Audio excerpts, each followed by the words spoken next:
A virtual reality excursion into space. That's our Techstination. I'm Fred Fishkin. Joining us from Felix and Paul Studios is the Felix involved there, Felix Lajeunesse. Hi, Felix. Hey, hi. Great to see you. And you have collaborated to create a beautiful cinematic virtual reality experience, I guess is what we'd call this, right? Called Space Explorers: The Infinite. Currently on tour, I think, in Northern California. Give us the overview here, Felix. So basically, we spent close to 3 years filming inside and outside of the International Space Station the life of the astronauts living up there and working up there. And we did that with virtual reality cameras that were sent to the International Space Station. And so we would work with the astronauts remotely because they were in space and we were on the ground. And we were conducting all of the filming operations that way. And we did that over many months. And so we acquired more than 250 hours of cinematic virtual reality, highly immersive content that was all captured in space, brought it back to Earth, and we created a show based on it, Space Explorers: The Infinite, that allows people to put on VR headsets and walk inside a life-size reproduction of the International Space Station that is virtual. And as they are walking inside of this virtual ISS, they discover all of the content that we filmed in space in the real ISS with the astronauts. And so you go from a virtual ISS to a completely realistic one, and you discover content that is basically geolocalized. So where it was filmed in the real ISS is where you will find the content in the virtual ISS. And that's how the experience functions. Tell us the story behind it. I mean, you've got a great background in creating virtual reality content, and the idea to do this. Tell us how that germinated. Mm-hmm. It germinated over approximately a decade before it got made, because projects like that are complex, and there's a lot of roadblocks why they would not get made. So basically, we started at Felix and Paul Studios creating VR experiences about 10, 11 years ago. And we started with very simple projects because, we did the first ever cinematic virtual reality film ever made, which was called Strangers with Patrick Watson. And that was in 2013. A very simple experience about the feeling of being present with a musician inside of a room and sharing an experience. And from there, we started to make the projects a little more complex and started to try to articulate more complex narratives. We got to work with Cirque du Soleil on many projects. We got to work with President Clinton. We got to work with LeBron James, Eminem, and eventually we did 2 projects with President Obama in the last year of his administration. So the projects just grew up in ambition and complexity over the years as we were exploring this new medium.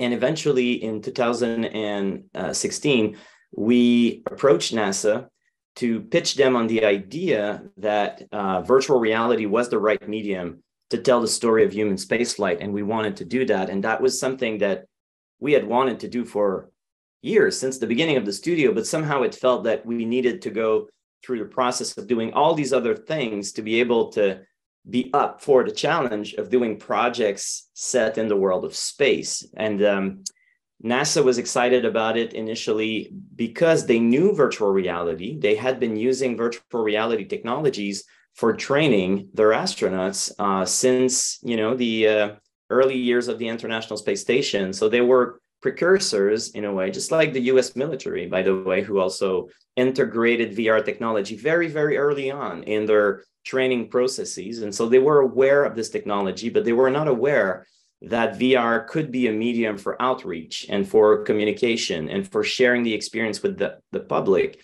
That part of it, they were not aware of. And so we began filming with them in VR and working with astronauts and filming with a new generation of young astronauts training for ISS mission. So that was between 2016 and 2018.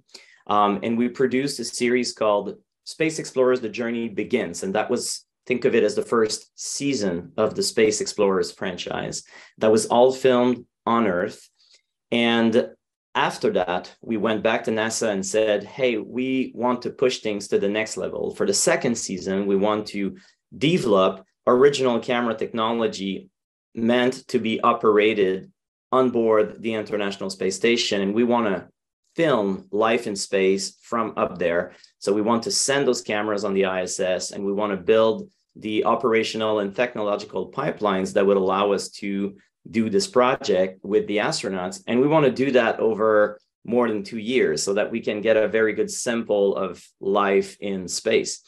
And because of the success of the first seasons that was shot on Earth, because of the reception that it had with the audience, but also within NASA, because everybody worked on the project, got to see it, got to understand the medium, and felt an excitement for it.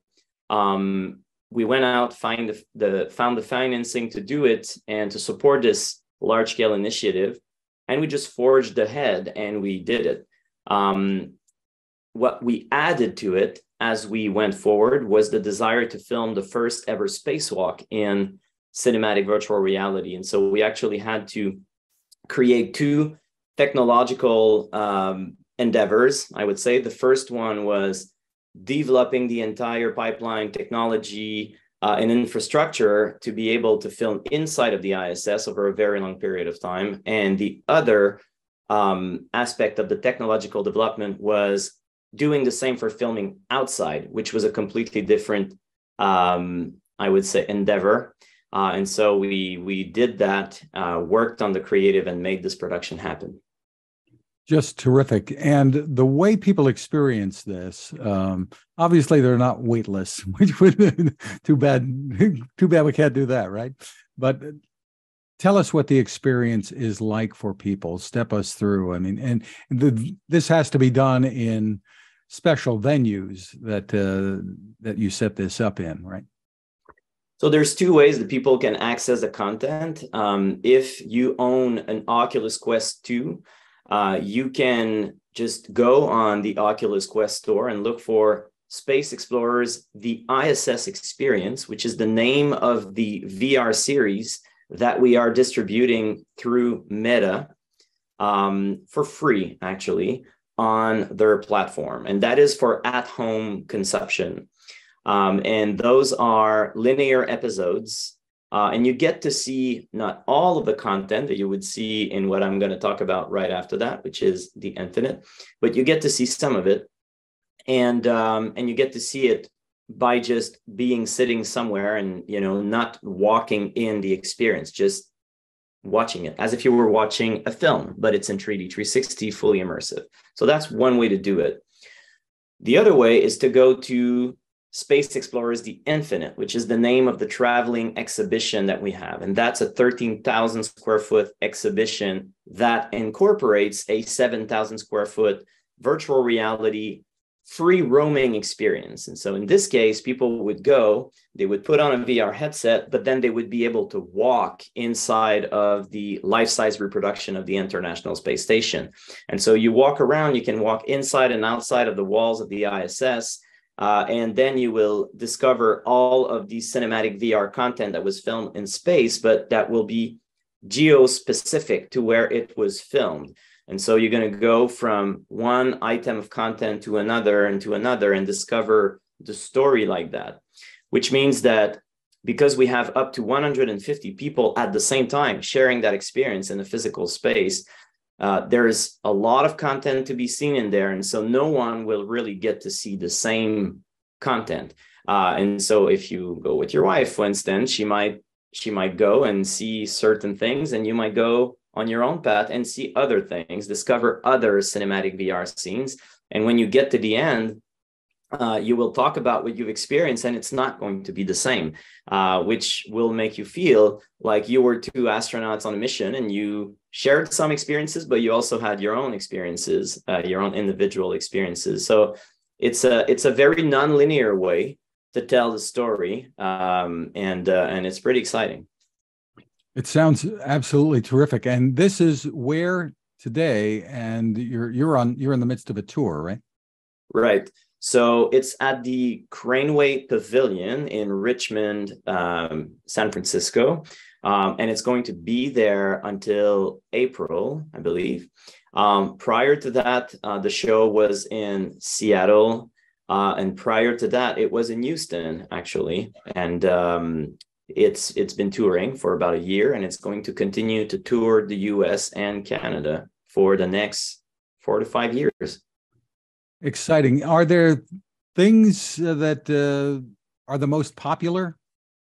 I mean, do people jump in and say, "Hey, where's the bathroom?" Or what are the most popular things that people want to see on the space station? I got to say, everybody reacts to actually stepping out of the space station and experiencing one of two things. There is a section of the experience where you experience a spacewalk, and that was the first time that was ever filmed in virtual reality. We had a camera on the robotic arm of the space station called Canadarm2, and we were moving the virtual reality camera in the vacuum of space to follow the spacewalks of 2 astronauts. And so you really get to be there with them, floating in the vacuum. They're right there working. You look down, there's planet Earth, or sometimes planet Earth can be there as well, depending on how the camera is oriented. But it's a pretty mind-blowing thing. So people react in a very visceral way and emotional way to that part. But that's outside of the space station. In terms of the content that gets the most traction inside of the ISS, I would say in general it's the fact that in most of these contents, in most of these scenes that we film in space, there is a lot of proximity to the astronauts. And you are in cinematic VR. So for those that have never experienced cinematic VR, basically the cameras we use, they capture reality as it is from a fixed point of view. That means that if I'm filming somebody that's 4 feet away from the camera, it's in stereo at 360, which means that when I watch that in VR, that person looks like it's literally 4 feet away from the camera. And I could trick my mind into thinking that that person is really there because the scale of the person is 1-to-1 with reality. So basically the technology we use to capture our imagery mimics human perception in a very high fidelity way. And so people react very emotionally to activating a content, a scene inside of the infinite, and witnessing an astronaut talking to them, because they have the impression that the astronaut is literally talking to them, eye level with them, and they can see their entire body. They can look around if they want and, see the entire space, and they feel present in the space with the protagonist, the astronaut. And we get a lot of emotional response from audiences to what they refer to as a very intimate human connection in space between them and astronauts. And so we hear that a lot. So it's not specific to a specific content inside of the 60 different scenes that are available. It's more about the emotional response to that sense of hyper intimacy in outer space, which is something people have never experienced. Yeah, it occurs to me that the age of space tourism has begun, but I guess that's for the very few, and you're bringing this to the many, I suppose. Yeah, you're absolutely right. It's interesting because when we started this process of creating those cameras and sending them to space, that was in early 2018. And the concept of space tourism was not as present at the time that it is nowadays. There had been a few private astronauts and private people going to the International Space Station, but it wasn't as common as it is now. And it was interesting to see the release of our project coincide with this rise in popularity of, this idea of billionaires or multimillionaires going to space. Suddenly we had this solution, which is to offer people to go virtually and get something very unique, which is, on one end, this experience of the overview effect of witnessing planet Earth as a whole and the emotional response that comes with that. something almost spiritual for some people, something they've never expected to live. And in virtual reality, we're not recreating it. We filmed it. You know, our camera was there capturing Earth as the astronaut would see it in a full 3D 360 vista. If you look around, space station is right there. If you look down, you're attached to Canadarm2. So you're grounded in the scene the same way that astronauts would be. And so you get that, but you also get, through this virtual reality experience, you also get this profound feeling of human connection with the other astronauts. You're sharing this experience with the crew. And what's special here is that the astronauts really wanted to participate and really opened the doors of the ISS to us. So they were extremely generous in the scenes they accepted to film for this. And the intent for them was really to try to leverage that medium, that camera technology that was there with them, and that entire project as a way to bring back their experience on Earth, you know, through a medium that would be immersive, so that would be inclusive, that would make people feel like they're really literally living that experience. And so in a way that the project was built that way, and you get something that you would not even get if you were a space tourist, in a way, because if you were a space tourist, you would not have necessarily the same access to the astronauts and this sense of sharing that mission. And so I'm sure some of the astronauts get excited that they can share their experience with their family members and friends, maybe their children, things like that they wouldn't have been able to. They could describe it or show pictures, but this is quite different. You're absolutely correct. And that's a feedback we got from a lot of the crew members that have participated to the project. There's only so much you can bring back with pictures, with the written word, or this, you know, if you recorded yourself, or if you had a journal or a video journal and whatnot, you bring back little fragments. But with virtual reality, you actually capture moments of reality that you can then relive after that and give to other people to live, you know, and sharing moments of reality, sharing experiences. And so it's been very emotional for them to re-engage with that content after it was filmed. I understand there's an immersive art component to this too. An immersive art component. Yeah. So the show itself is built in several zones. So basically what that means is if you go to the infinite, you're not just stepping into virtual reality right away. Before you do that, there's a progressive onboarding into the experience that is done outside of virtual reality. So you are, in a way, preparing yourself to go to space. And there's beautiful physical installations that have been carefully designed by our partners at Felix Studios. And so you go through those different zones, and eventually you get to put on your VR headset and go to space. And once you've finished that experience, and the VR part of it is about 35 minutes, you take off your VR headset and you have some more physical and artistic installations that are outside of VR that you get to experience. And as if you were sort of landing back on Earth in a way, gradually, step by step, and then you finish the experience. And so it's there's really an arc that we built to give audiences the full emotional spectrum of leaving planet Earth, experiencing your mission to space, and then landing back on Earth at the end. Terrific. So what's next for you guys? What can you tell us? So there are a lot of things that I can talk about sort of broadly. The engagement we have in regards to space exploration, I would say, is getting ever deeper. We realize that, well, first of all, it's a fascinating world to explore through virtual reality. And we realize also that virtual reality can really be a bridge between space and Earth. And so far, the only people that got to cross that bridge are the astronauts, and more recently, those space tourists. But let's just focus on the astronauts because that's way more inspiring. We realize that through virtual reality, we can document the evolution of human space flight through this medium and continue what we did on the International Space Station with the Artemis lunar missions. And so we're currently working with NASA to tell the story of humanity's return to the moon in virtual reality. We're hoping to continue to do that up until the point that humans go to Mars. And so we want to make sure that we document those missions so that you can be there with them as those historical moments happen.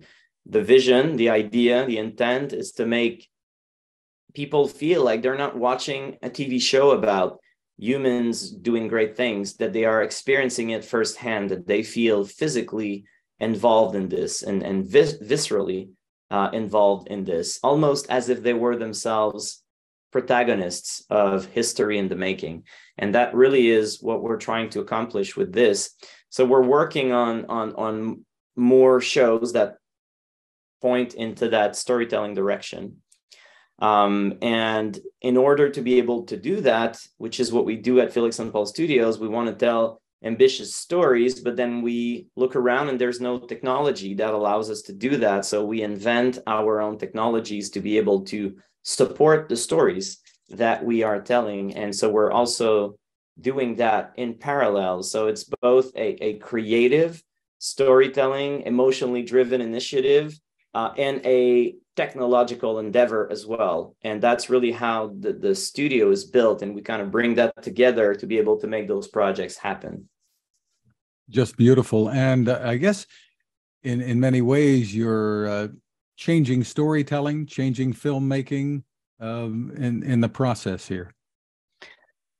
Yeah, I mean, honestly, we didn't set out to make VR experiences to change film or to change anything. I think film is film, I think film will remain film, and as a matter of fact, if you look at the last 100 years of cinema, it has evolved a little bit, in terms of the techniques, but not fundamentally, like film has been filmed for 100 years. The frame rate is pretty much the same. The type of screens is pretty much the same. The nature of the image, which is, a 2D images contained in a 16:9 or 235:1 aspect ratio screen is essentially the same. The storytelling language of cinema has not fundamentally transformed. It has cosmetically transformed, aesthetically it has evolved to some extent, but fundamentally, if you look at a D.W. Griffith movie from the 1920s and a James Cameron movie today, they are a very linear, continuation one of the other. And so I think film is on its trajectory to remain film. And VR is just something entirely different, that is not built on the foundations or the tradition of cinema. We do not place VR on the timeline of the evolution of filmmaking. We place VR on its own timeline. And that timeline is meant to take us into an era of fully immersive storytelling, fully immersive entertainment. And the rules for how you tell a story in VR are just not the same as the rules for how you tell a story in film. In cinema, you rely on identifying to characters in order to be emotionally engaged, right? It's about those people on the other side of the screen doing things, and you connect to them emotionally and you evolve through a narrative with them. But you're outside of that world, you're a spectator to that world. And there's a very clear distanciation between you, the viewer, and the experience of the film. In virtual reality, all of that changes, and suddenly you are in the story. And so the way we film, the way we articulate and pace a narrative, the way we think about imagery, the way we integrate protagonists in the story is all designed around making you, the viewer, the main protagonist. So it's not so much about identifying to other people, to other protagonists. It's about making the viewer feel like they are themselves evolving in an experience. And that in and of itself is a very different way to think about storytelling. So we do not intend to change film. We intend to evolve VR. A new art form where the audience is a participant, right? Yes, exactly. Just wonderful. For more information about all that you're doing, where's the best place for people to go? So if you go on www.felixandpaul.com, FELIXANDPAUL.com, which is the name of the original two creative founders of the studio, myself and Paul. Felixandpaul.com gives a vista, a point of view on all of the projects we've produced so far and information about how to access them. There's also a site called explore.space. Explore.space, that's very easy to remember. And there's also a lot of information about our space-focused productions in there, including how to access information to go and see the Infinite, to track its tour across the US. Terrific. Well, congratulations on the accomplishments, the innovations, and thank you for bringing this all to the masses. We appreciate it. Felix Lajeunesse, thank you for spending time with us. Well, thanks for having me. That was a pleasure.